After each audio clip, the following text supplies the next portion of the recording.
In this episode of Idea City. What blew me away about this is that we knew the technology was amazing, right? We knew that we had finally put together a bunch of essentially off-the-shelf things in a way that we were able to protect and all those types of things. But that's not the point. The point is that they didn't promote it. They didn't put out a press release or anything, and we had tens of thousands of people in the very first 18 hours come and find this on the site, invite their friends, and watch it together.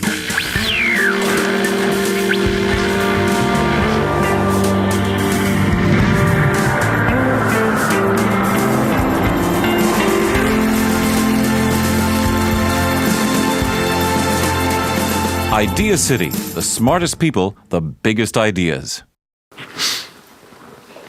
All right, our next speaker is Chris Adams, and his latest thing is a social media platform that allows users to gather in an online community, to watch, share, customize video content, all the while chatting with each other in real time.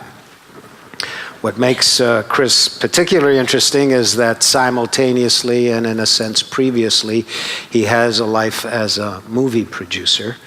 His participant films was responsible for Good Night and Good Luck. You'll remember that film, for a film called An Inconvenient Truth, and Syriana. Quite a record. Chris Adams. Thank you. Thanks very much. Hi, I want to thank Moses, obviously, and everyone here. And what I wanted to talk to you about, because I was very inspired by the concept of Idea City, was that, what makes a good idea? How do you recognize a good idea? How does it apply to social media in general? And as Moses mentioned, I'll talk to you about my company, View Together, but I'm also going to talk to you a little bit about how over and over again I've been very blessed with the idea that when ideas strike, whether they're personal or whether they're in your business, you either know or you don't.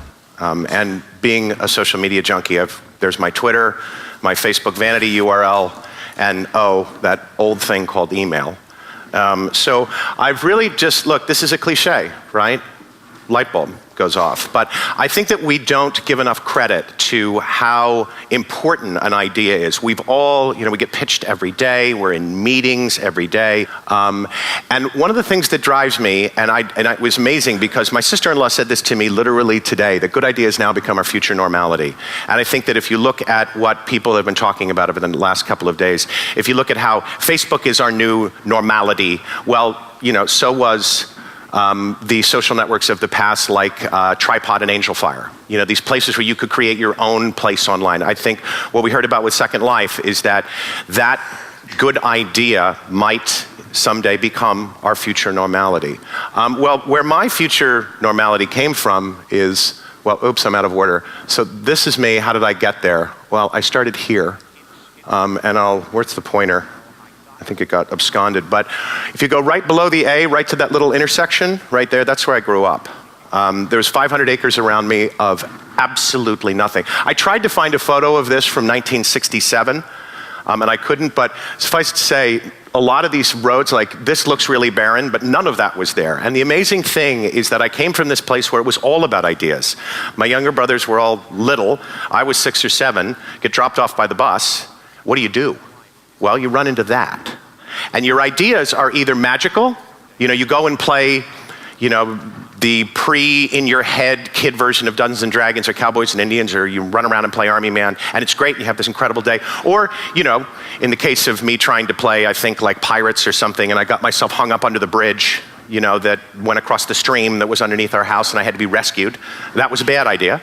But you tend to know what the ideas are and where they're good. So what I wanted to do is talk to you about a few of the ideas that I've been lucky enough to be involved with. And what I'm doing is that I know that I have this background in social media and video, so what I've decided to do is use no video at all, and just kind of start from there. So Participant Media is a company that is based on a very simple idea. You can leverage the power of the media to inspire social change. So what does that mean, right? How do we get inspired? Well, when I was lucky enough to join Jeff Skoll, founder of eBay, guy from Montreal, Toronto, and Richard Klagsbrun, local Torontoan here, with this idea that movies, television throughout the ages have inspired us. So you see a movie like, Erin Brockovich. Well, the studios promote that movie as Julia Roberts in a push-up bra with big hair.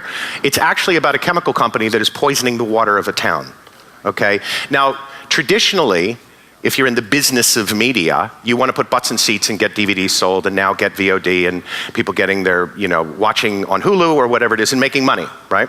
That's great. Julia Roberts is going to ensure that you're going to go see the movie. But there weren't enough of them. And the question, the premise, the idea behind is why? Why aren't there enough of them? When continuously, if you look at movies like Philadelphia or Schindler's List or Erin Brockovich or China Syndrome, these are great movies. You're going to go see them anyway. Well, the problem that we attacked was that it was a money issue. Well, great. If you're the guy that founded eBay and you have billions of dollars and you've started the Skull Foundation and you're about social entrepreneurship, why not celebrate that? So we didn't have the money problem, which was great, but the big problem that we had, where the crux of the company was born, was on the idea that will Hollywood embrace a company that is only interested in creating mainstream, star-driven, studio-released movies that are about a social issue that is relevant to our time and or something that we can highlight. When we come back. What about this idea? What about we make it into a documentary? What about we take this platform and why don't we put it someplace that can be proliferate? Get the latest Idealist news, presenter information, and watch streaming video at www.ideacityonline.com.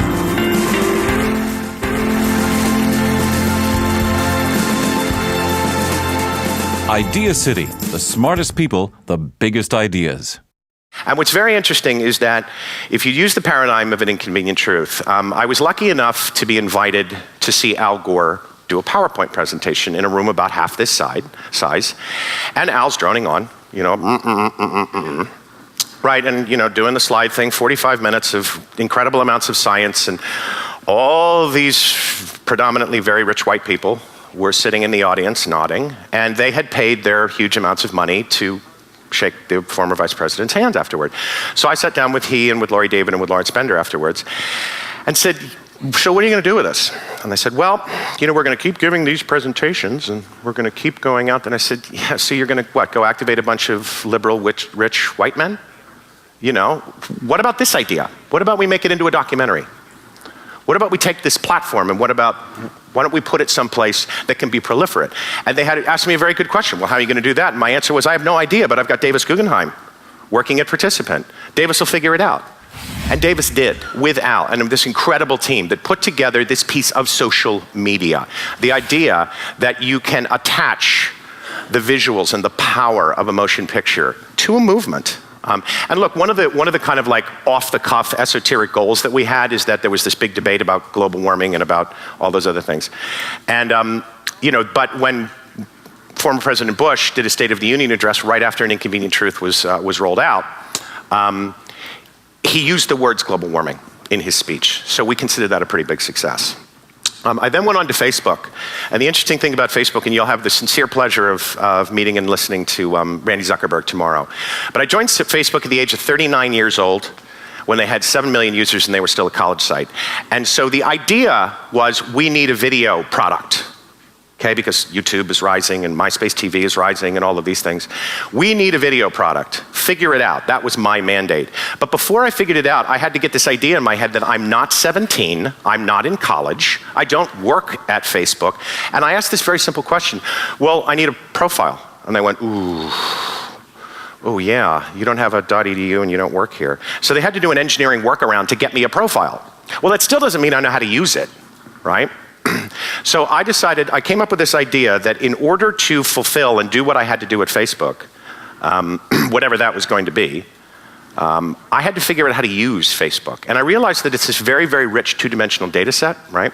But that didn't mean much to me because I just wasn't interested in like all of the chatter. I mean, I filled out my profile, but I went, geez, what do I do now? Because nobody I know is on Facebook. I could, kind of friend my, somebody's kid or something. Then I thought that'd be a little weird, and MySpace is having all these stalking problems. But my wife and I had just had a baby. And everybody, my mother and my aunts and uncles and everybody, send us pictures, and stuff like that. So I went, maybe if I put my son's pictures on here and I tell everybody, the only way you get to see Cooper's pictures is join Facebook and friend me. Solved the problem because I didn't have to continually email all these pictures. But it was the idea that came to me about how I could then embrace this social utility platform. Then went on to think about, and Randy will talk about this tomorrow, but so the Facebook profile is this very rich two-dimensional data set. And those social media, as we've seen in the last couple of years, has just absolutely exploded. You still don't get to know someone until you hear them laugh, right? Till you see them cry, till you hear their story. So video became the medium in which Facebook strategically launched a bunch of things that are now completely germane, like the share button and the news feed and the mini feed and all of those things. But what we were able to do is create this 8-episode television series called Facebook Diaries. And Facebook Diaries was answer in the form of a first-person video and diary entry to the question, who am I? What makes me laugh? Or biggest heartbreak? So Facebook users were called to action. They would shoot a video of themselves. They would upload it through our partnership with Comcast. And then we hired an Emmy and Peabody Award-winning reality television producer, R.J. Cutler, and he would get these giant data dumps, every 2 weeks, and he always have to sift through tens of thousands of these video diaries. And it was a lot of, dour kids sitting in their living room going, my mom sucks, man. There was a lot of that. Like, I hate my boyfriend, he cheated on me again. Great for the biggest heartbreak episode, but not so great for who am I, right? Very challenging issue to create a piece of linear television out of completely random user-generated content. So you can go there and check it out. But we ended up, being nominated for an online Emmy. We released it day and date across Facebook, Comcast.net, Comcast VOD, and the Independent Film Channel. But what it really became was this way in which to look at social media as a way to extend your relationships with people, right? It's not just about Twittering and all those types of things, which leads me to the next one. So, My Heart Will is a pretty incredible, and I'll spend just a minute on this. So My Heart Will is a take on social networks, in which you create basically a safety deposit box for your life and your memories, right? It's Facebook slow, okay? And I'll just give you a quick story about this, and then I'm gonna wrap up with V together.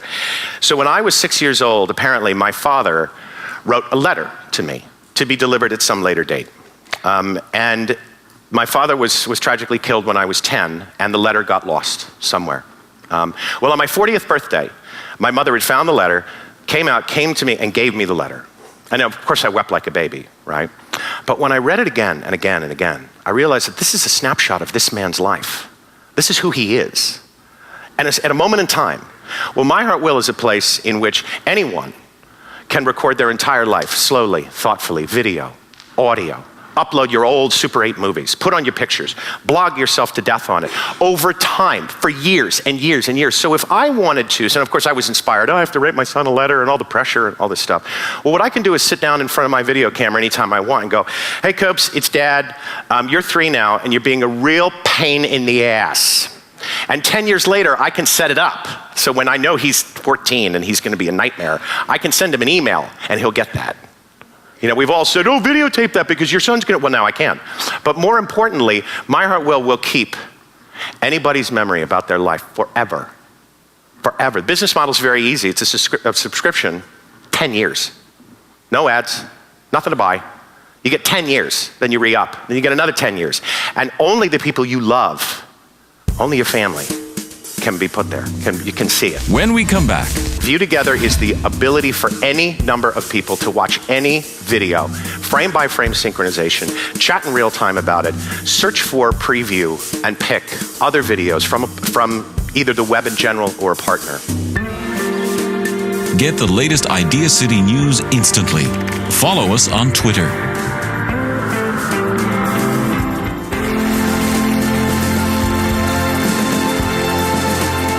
Idea City, the smartest people, the biggest ideas.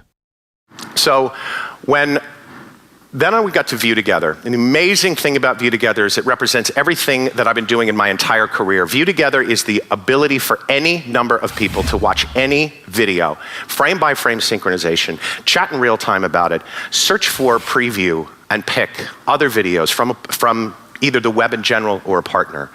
Put them into a playlist, so think about it as a big video jukebox. And what this was amazing is because we've all heard about the Hills parties. Anybody heard of those? So Hills parties, bunch of predominantly young women, they synchronize their TiVos. Okay, everybody record the episode of The Hills tonight, and then at some later date, they all get on Yahoo Messenger, and then they get on Skype, and they use their cell phones and banging away on their, SMSing each other, and they all hit play. Right? Well, this is so amazing because look, that's what we've been doing for thousands of years. We've been going to the theater. You're all sitting here right now. Community and social media is the idea that what I'm saying, what a movie is doing, what a TV show, the characters, the plots, what you're watching is important. How we all feel about it in real time is even more important, right? So these young women were reacting to the show, characters, plot, theme of the show, and then reacting kind of simultaneously to what other people were doing, and it did this really 360 experience. So I've been waiting for View Together for my entire career, and the first time I saw it, I remember saying, that's it? And it was like this light bulb moment. I just got it because it worked. How many times have we seen some technology company, somebody's pitched us something, and they're like, hang on, the canned demo, or no, it just worked, right? It just worked. And what it allows is you, with any of your interests, to watch a video in frame-by-frame synchronization, chatting in real time, and then your excitement. You can chat about your excitement, and then your excitement can lead to other people contributing to that conversation, picking more videos. So we had a big launch with ABC Family. So ABC Family has this primetime kind of drama called Greek, and Greek is essentially like Desperate Housewives for fraternities. So they wanted us to have an environment where you could watch it and you could chat, right? And you could schedule. And the amazing thing here is you can watch it on television and you can also watch it on VOD, right?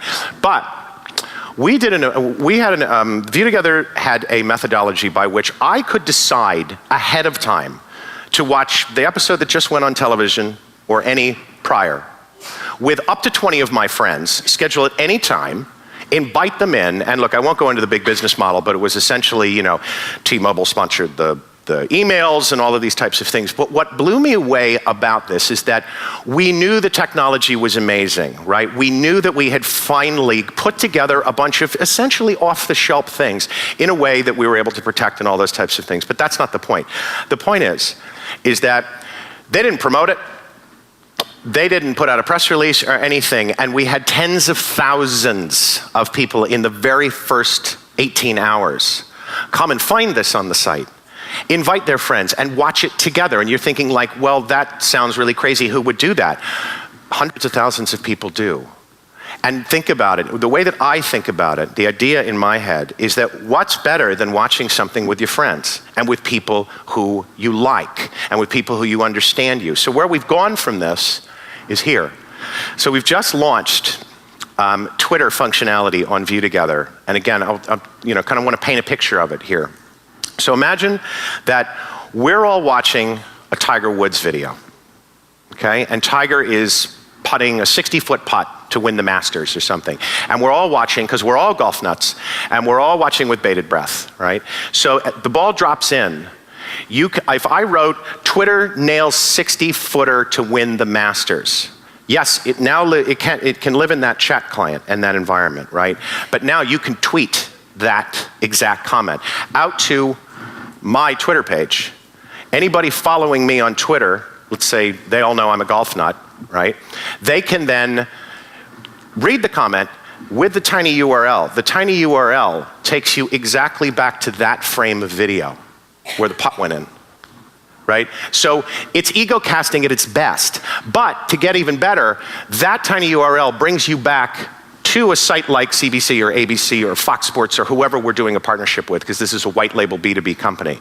But the unbelievable thing that I find is that in the noise and clamor of social media, in the ego casting, in the, and I'll get to it in a minute, but that this is a customer acquisition tool based on you having a relationship with people, whether it's real or online. If people know I like golf, they're more likely to pay attention to that, and they're more likely to come back. And then I'm driving them back through Twitter, and we also have the same for Facebook, MySpace, and iPhone, bringing them back through Twitter exactly to that frame of footage, that frame. And then all you have to do is, if you're jonesed about watching that video and you realize you're in an environment where people are watching video, click one button, you join the lounge in progress. So, I'll leave you with, I find social media really noisy. I think you have to find your own voice, right? View Together helps you find your own voice by helping you become your own channel programmer. I think ego casting gets tiring after a while, especially for the recipient. I think people should use social media to create real value, right? Twitter, Facebook, Quick, Yammer are all terrific business tools as well as communities. No one cares if you're having a latte? Really? Really? And this is something else that I really believe in. People are cool. Go out and meet them once in a while. You might be surprised. So, thank you. Thank you, Chris. This is a conference that at its core is about ideas. It's not just about accomplishments or about companies or about business models. It's about the ideas behind that.